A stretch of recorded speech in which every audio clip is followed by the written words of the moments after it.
boys, today we are back, and in today's video I'm going to be going over UFC Vegas 114. Happened last night. Banger card, not gonna lie. Decent little card for the Apex.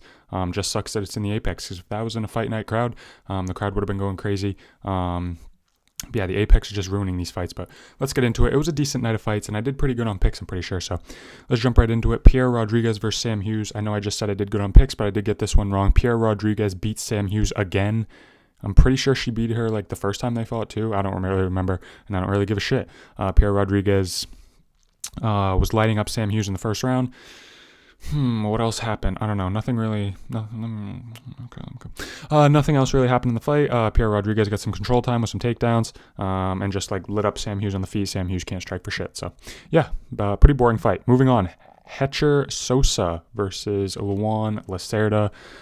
Hecher Sosa wins. This was a nice little scrap too. Hecher Sosa wins rounds 2 and 3. Luan Lacerda pieced him up in the first round. I think like wobbled Hecher Sosa really bad, if I remember. Yeah, nice little scrap. I'm not really impressed with either of these guys. Lacerda has a few losses in the UFC. Hecher Sosa, this is his first fight off Contender, where he like had a sob story and got into the UFC. So yeah, decent little win, decent little scrap. Hecher Sosa did get wobbled by Luan Lacerda, which is a little, it's a little concerning if you want to be a top prospect. But he did, fight through it. Won rounds 2 and 3. I don't know how it was a 30-27. Luan Lacerda won at least one round easily the first round. So I don't know what the judges are seeing, but yeah, Hecher Sosa wins, and I'm now 1-1 on picks because I picked Sosa. Moving on, Bia Mesquita versus Montesera. I thought it was Montesera. Anyway, Rendon. Bia Mesquita, easy win. Stings fucking Rendon on the feet. Rendon didn't even land a strike. Damn. That's actually embarrassing. Or not. Who cares? Bia Mesquita wins easily. Rocks her on the feet, drops her. I don't know how they didn't count it as a knockdown, but genuinely stuns her on the feet, like wonky leg on the feet. Gets her down. Lands some ground and pound, and then Rendon just gives her up her back, and Bia Mesquita just fucking snatches up the neck. This girl's a problem. Genuinely on the ground, she's a problem. I don't know how far she'll go, but bantamweight, there's not a lot of good prospects. I can see her getting like a fucking rank contender next, like genuinely. She probably wins because her jiu-jitsu is just next level, and some girls' jiu-jitsu in the UFC's ass. So Bia Mesquita, good win. People think she's hot, so she'll probably go far. I'm not going to comment on that. But yeah, she wins easily, and yeah, good performance. Good little prospect. She might be something in the bantamweight division. Be on the lookout. Brad Tavares versus Eric Anders. This was a war, bro. This is one of my favorite fights on the card. Although Eric Anders did get 9 minutes of just hugging against the fence, so that was a little boring, but they both knocked each other down. I don't know how Eric Anders didn't get a knockdown. He had Tavares out of there in round 1. Tavares, good recovery. And I feel like this could have ended in a knockout. I feel like Eric Anders could have knocked out Brad Tavares in like every single round. But as he would just like get going on the hand, sting Tavares, he just shoot up against the fence and just clinch. So I don't know what the fuck that was about. Eric Anders had the advantage on the feet, although in the second round, Brad Tavares did come out and he dropped Eric Anders bad, like faceplant bad, but Eric, great recovery, just went to his back. This was just a fucking unk war, just a back and forth unk war. And yeah, Eric Anders wins, retires in the cage after. Good career, bro. I'm not going to lie, I probably won't remember even any of your fights, but salute. You put on a nice little banger in the Apex for your last fight, and congrats on retirement.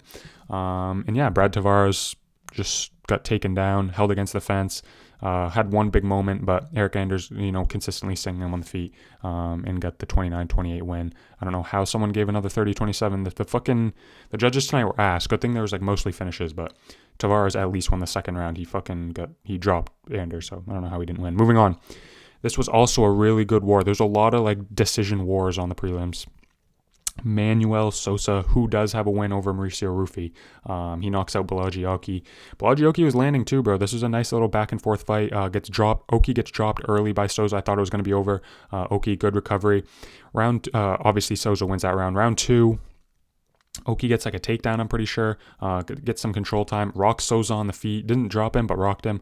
And then in that third round, they just started scrapping. Sosa was landing. Oki was tired as fuck. And then with 50 seconds left, Sosa just lands a huge bomb while Oki's hands are down and knocks him like flat out cold. So really impressed with Sosa. You shouldn't be getting tagged by Oki, but I mean, I guess these guys are young in their career. It's just like with Kevin Vallejos, I'll get to him later. Like, he's just running through guys. He's not getting challenged. Like, so some of these Contender Series guys are getting challenged, which is a little concerning. Like, you should probably be beating Vallejos, like, handedly if you're going to be something. But he's still young, Souza. Young in the UFC, I should say. But yeah, great win from him. Exciting fight, knockdowns. Yeah, he was getting tagged, but found a way in the third round to get him out of there. Oh, shit, I forgot. Who did I pick for? I picked B. Mesquita, so I was 2-1. Tavares, I'm pretty sure I picked Brad Tavares, so 2-2. And then I picked Manuel Souza, so 3-2. I also picked Elijah Smith to win a boring decision. And I thought that was going to happen. I thought Soo Young Yu was going to win a boring decision while watching it. First round, he just got the takedowns, a lot of control time. He was kind of ragdolling Elijah Smith. But then in the second round, Elijah Smith came out, lands a crazy check. It was either a check left or right hook, drops Soo Young Yu, gets the finish, takes the back, gets the finish. Nice little performance from Elijah Smith. I wouldn't say I'm that impressed with him as a prospect. Soo Young Yu actually looked really good in the grappling. He was like genuinely, it was boring as fuck. Don't get me wrong. It was like genuinely boring as fuck. But Soo Young Yu was getting the takedowns at will. He looked like fucking Marab out there. Not Marab, or like Hamza. I don't know. He looked good as fuck in the grappling. So I thought it was just going to be a boring 30-27 decision win for him, but he got caught on the feet, which sucks for him. Elijah Smith, nice little prospect. Got the knockdown after a tough first round, and then he's decent on the ground. I think he was a grappler in college or something like that. I always get him and Jacoby Smith mixed up, but they're kind of like the same guy, I think. So, yeah, nice little club and sub. I did pick Elijah Smith, so that we get that one right. Perfect. Moving on. I got this one wrong, and I'm sad. My boy, one of my favorite fighters, Steven Asplund. I thought we could have won, bro. I thought round 3 maybe could have been ours, but Petrino did, rewatching it, Petrino did land the better shots in the third round, but we absolutely fucked up Vitor Petrino in that second round. I'm pretty sure it was the second round that we dropped him, or was it the first? It might have been the first. I can't remember. We did win a round. We dropped Vitor Petrino in a round. We look good. We're a scrapper, bro. We're tough as fuck. Petrino was hitting us with bombs, and we just kept moving forward. I fuck with Asplund heavy. He is my profile picture on YouTube. The Asplund Army back when he was like 600 pounds. But I'm sad he lost. He had a great fight. This was a good fight, though. Petrino actually tough as fuck. He got knocked down by Asplund, but, he looked decent at heavyweight after getting flatlined by fucking Anthony Smith with a guillotine. Yeah, moving up to heavyweight, he's built.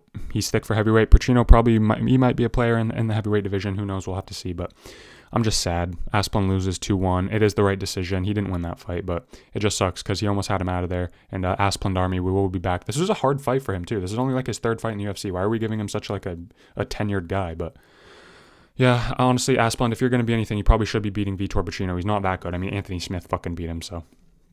But good showing overall for Asplund. Showed heart, showed toughness, and he's going to be a character in this heavyweight division. Like, why is Hokit getting an opportunity, but Asplund doesn't? Like, it makes no sense. And I'm sad because I fuck with Asplund. But I got this one wrong, too. Who cares? My boy Asplund will be back. Bet on that. Moving on. Worst fight of the night, Mektai Oralbai versus Chris Curtis. I mean, this was just a nothing fight. This is just not war. This is not what fighting is. This is hugging. This is the ultimate hugging championship. Like, what was this fight? Oralbai has had wars, bro. Look at his fight with Rebecca. Look at his fight with Hermanson. What the fuck happened? You couldn't fucking get Chris Curtis out of there? Just strike a little bit. Chris Curtis is like fucking ass. And I picked Chris Curtis like a fucking dumbass. He was like a plus 300 underdog. And I thought he was going to piece up Oralbai on the feet. I'm dumb as fuck. But yeah, this was a nothing fight. I really don't have much to say about this. This was genuinely a nothing fight. Oralbai just held him up against the cage. Body triangled him, then just held him up against the cage and dragged him down. 24 takedowns attempted in 3 rounds.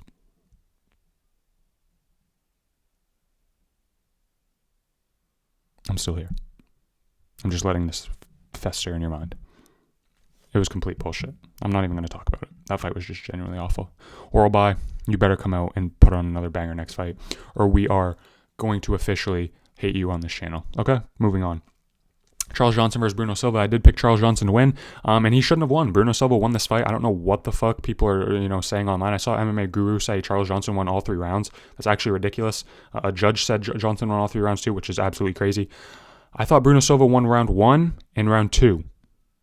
Simple as that. I don't know how to be fair, I don't know how Bruno Silva didn't get a point taken away. He fucking eye-poked Charles Johnson and then kicked him in the balls twice. He had like 3 fouls in 2 rounds and he didn't get a point taken. Keith Peterson was the referee, just shows you Keith Peterson's fucking awful. Cut Keith Peterson. But yeah, Bruno Silva won this fight. I don't really give a shit though because I did pick Charles Johnson. Even if I didn't pick Charles Johnson, I don't really care. Flyweights are boring as shit to me, so. yeah, Charles Johnson wins. Didn't look like himself. Didn't put the pressure on. Bruno Silva was the one pressuring him. Bruno Silva looked great in this fight. I feel bad for him. He got fucking robbed. It should have been a 29-28 clear, in my opinion, to Bruno Silva. Yeah, I don't really have much else to say. Charles Johnson did not look like himself, but he did get the win. He's a win-loss fighter. I don't know how he the fucking beat Kavanaugh and Van. It blows my mind because Bruno Silva just went out there and schooled him for 2 rounds, but didn't get the nod. So, yeah, Charles Johnson wins. Pretty boring fight. Not a scrap. It was just boring as fuck to me. Moving on. Umar Sy, you sold me. You're terrible. We're never picking you again. Iwan Kutalaba, you shouldn't be losing to him if you're a prospect, and you're not a prospect. There's no way you should be losing to Iwan Kutalaba. To be fair, Kutalaba has looked good the past few fights. He has looked decent after moving up to light heavyweight. So yeah, I think he was at middleweight. I'm not quite sure. I'm not a big Kutalaba fan, but he has been getting some finishes. And Umar Sy didn't even try to get out of the guillotine, just like immediately tapped. Yeah. Not much to say. Kutalaba wins round 1. Got a takedown. Umar Sy's ass. So, and I picked Umar Sy, so even better. Moving on. This is the middle of the card. The beginning of the card was good. The middle of the card kind of sucked, and then this is where I picked up again. I see a lot of people saying this was like a war. To be fair, it was like a. It was a war. I was gonna say something else, but this fight was good for Apex. And I see a lot of people like saying like good on like Harry Hardwick, or like it was nice to see Harry like, bro. I might be the one out of the loop here, but Harry Hardwick genuinely just quit. The motherfucker, okay, I understand his jaw's broken, but motherfuckers fight through broken jaws all the time, or am I crazy? Like, when Harry Hardwick just quit in the second round, I was like, what the fuck, bro? Just keep fighting. You just fought half of the second round with a broken jaw. You can fight fucking 5 more minutes. I do not like Harry Hardwick, I'm not gonna lie. He just got murdered in his fucking first fight.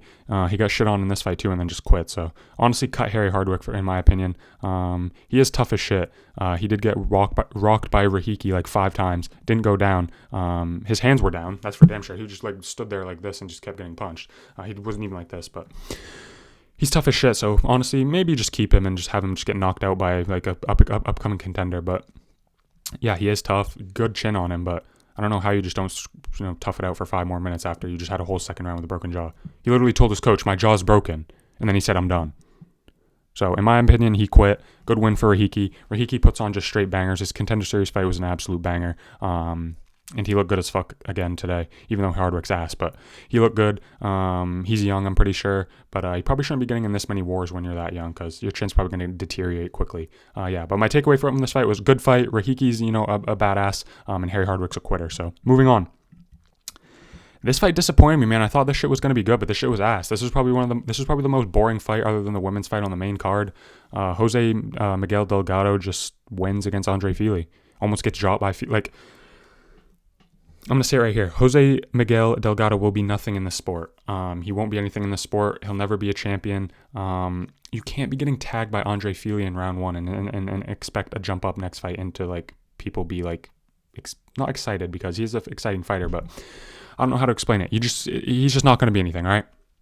The guy's not built. You can't be losing to Andre Fili, bro. I'm sorry. Even Dan Igue's beating Andre Fili these days. Like, in Dan Igue's ass. So, Jose Miguel Delgado wasn't impressed at all. Did wins round 2 and 3. I don't know how it was a split decision. I think he won rounds 2 and 3 clear. But he was getting tagged by Fili, bro. Almost got finished by Fili in the first round. Like, I don't know what this guy, man. He looks good as fuck, and then he loses to Nathaniel Wood and has this performance. So, I don't know what to think. Maybe if he has a good fight up against another upcoming contender next fight, I'll change my mind. But for right now, I see him being like a fringe top 15, top 20 guy his whole career. I don't see him breaking into the rankings, to be honest. So, decent comeback win in the second and third round, but not impressed after, going life and death with Andre Fili. Moving on, not going to talk about this too much. Jillian Robertson wins. I picked her to win. She got the takedowns at will. She's great at grappling, not the best striking. Amanda Lemos won every striking exchange, but Jillian Robertson's grappling's too good. Give her one more fight and then give her a shot at the title. I don't know who she'll fight next, but give her someone above Lemos, maybe like a Jandiroba, or maybe like a Suarez if she wins her next fight. Suarez versus Jillian Robertson could have like a fun little grappling match, even if they're even in the same division. I'm not actually sure, because I don't really keep up with women's MMA like that. But yeah, good win for Robertson. She wins 30-27, in my opinion. I don't know how Lemos won around because she got taken down every round. But moving on. Main event of the evening, Kevin Vallejos, bro. This guy's going to be a future champion. No doubt in my mind this kid's going to be a champion, bro. This is what I'm talking about. You can't be going life and death with Andre Fili and then expect to be a champ. You need to be going through these guys like Kevin Vallejos. This guy is beating guys with no fucking like problem. He's not getting tagged. He's not getting rocked. He's not having trouble. He's just going out there and fucking guys up. And that's what I love. I love this fucking guy. He's so fucking slick. I wish he spoke English, but who cares? My favorite fighter is Charles, so I don't know why I said that. But the guy's slick as fuck. Insane boxing. Drops Emmett 3 times. He dropped Emmett first. It was kind of like a slip, half drop, but that didn't count. Dropped Emmett bad with like I think it was like a check hook, I think. They were both swinging. Vallejos landed, dropped him. Insane power. Ilia Topuria couldn't finish this guy. And I know Emmett's been in some wars, after that, but... And I predict Kevin Vallejos to knock out Josh Emmett. I knew he would. Josh Emmett doesn't have it anymore. No chin. He only landed 3 strikes. Kevin Vallejos is just a marauder, bro. Landed ground and pound. Got him out of there up against the fence with shots. The guy's going to be a champ. I'm going to make a video about him tomorrow. The guy's a future champ. No doubt in my mind this guy will be champion. And I have some good matchups for him, I think. Don't give this guy Gene Silva next. I will talk about that tomorrow. I'm not going to say too much, but... save that shit. But yeah, Kevin Vallejos, absolute marauder, looked amazing. Gets Josh Emmett out of there. Emmett, one more, get like a retirement fight. Like, I'm pretty sure you're from California, so maybe like if they go to like Sacramento or like a Los Angeles card, just fight one more time in your home state, and then call it a career, because you don't have the chin anymore. You're too old, and it sucks because you used to be a scrapper. But age waits for nobody, or whatever the saying is. So Kevin Vallejos, dangerous guy, good win, will be a champion. Literally looks like Ilia Topuria, but like literally looks like we're watching Ilia Topuria. It's insane. So Vallejos, great win. Let me tally up my picks here. 0-1, 1-1, 2-1, 2-2, 3-2, 4-2, 4-3, 4-4, 5-4, 5-5, 6-5, 7-5, 8-5, 9-5. Okay, we still haven't been negative on a card. So 9-5 on predictions. Happy with that. Vallejos, great win. It was a good Apex card. I'm not gonna lie. Banger fights. Shout out UFC for a good little weekend. Even though the Apex still sucks. But thank you for watching. I'll catch you guys in the next video. Subscribe. Peace.